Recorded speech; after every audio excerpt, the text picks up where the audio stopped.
Mariana trench एक ऐसा रहस्यमयी जगह है जिसके बारे में हम बहुत कम जानते हैं।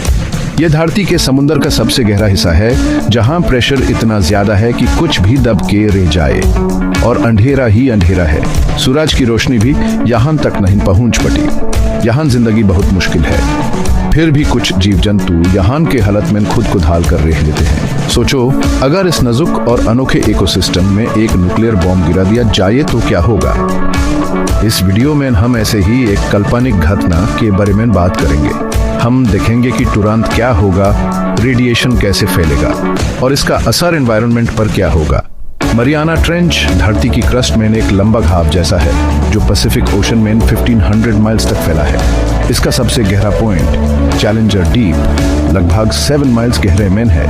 अगर आप माउंट एवरेस्ट को भी मरियाना ट्रेंच में डाल दें तो भी उसकी चोटी 1 माइल से ज्यादा पानी के अंदर ही रहेगी। इतनी गहरे में भी कई तरह के जीव जंतु रहते हैं जो इतने प्रेशर, अंधेरे और ठंड में भी जिंदा रह सकते हैं। अगर यहाँ एक न्यूक्लियर बॉम्ब गिरा दिया जाए तो ये एक बहुत बड़ी घटना होगी। इससे निकलने वाली एनर्जी लाखों टन TNT के एक साथ फाटने के बराबर होगी। इसका असर आसपास के एरिया में तो तबाही मचाएगा ही, लेकिन इसके बाद क्या होगा, मरियाना ट्रेंच और बाकी दुनिया के जीवन पर इसका क्या असर पड़ेगा। आइए इस काल्पनिक घटना के परिणामों को और गहरे से समझते हैं।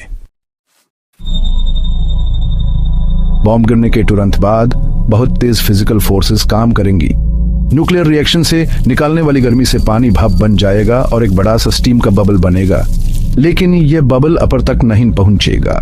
ऊपर वाले पानी का वजन जो सी लेवल के प्रेशर से 1000 गुना ज्यादा है, इस बबल को फिर से दबा देगा।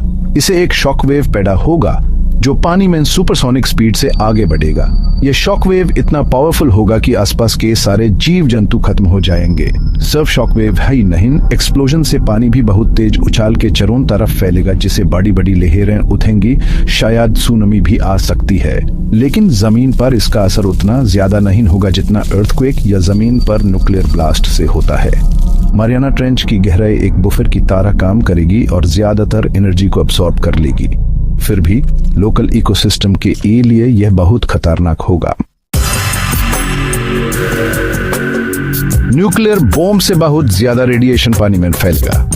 यह रेडिएशन आसपास के सारे जीव जंतुओं के लिए खतरनाक होगा। शुरुआती रेडिएशन से कई जीव जंतु तुरंत मर जाएंगे या उनके जीनस खराब हो जाएंगे। धीरे धीरे यह रेडिएशन ओशन करंट्स के साथ दूर तक फैलेगा और भी बड़े एरिया को प्रभावित करेगा। मरीन लाइफ पर इसका लंबा असर होगा।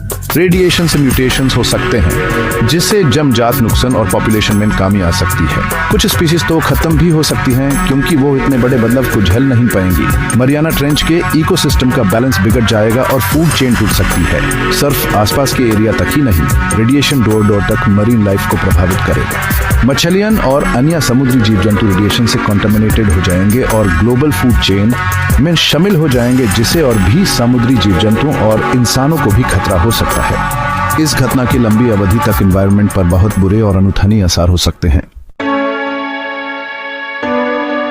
मरियाना ट्रेंच में न्यूक्लियर बॉम्ब गिराने का ग्लोबल इफेक्ट्स भी हो सकते हैं। ओशन करंट्स के थ्रू रेडिएशन का फैलना मरीन लाइफ और ह्यूमन हेल्थ पर दूर तक असर डाल सकता है। कंटामिनेटेड मछलियां ग्लोबल फूड सप्लाई में आ सकती हैं, जिससे सी फूड खाने वाले लोगों को खतरा हो सकता है। मरीन इकोसिस्टम के बिगड़ने से फिशिंग और टूरिज्म जैसे इंडस्ट्रीज पर भी असर पड़ेगा। आखिर में यह कह सकते हैं कि मरियाना ट्रेंच में न्यूक्लियर बॉम्ब गिराने के बहुत ही भयानक परिणाम होंगे। तुरंत फिजिकल इफेक्ट्स तबाही मचाएंगे, मरीन लाइफ को खत्म करेंगे और बड़ी बड़ी लहरें पैदा करेंगे। रेडिएशन का फैलना मरीन लाइफ और ह्यूमन हेल्थ के लिए लंबी अवधि तक खतरा पैदा करेगा। एनवायरनमेंट पर इसका बहुत बुरा असर होगा। लोकल इकोसिस्टम टूट सकता है और ग्लोबल फूड चेन प्रभावित हो सकती है। यह काल्पनिक घटना हमें न्यूक्लियर वेपन्स की तबाही और हमारे प्लेनेट के नाजुक इकोसिस्टम्स की रक्षा के महत्व को याद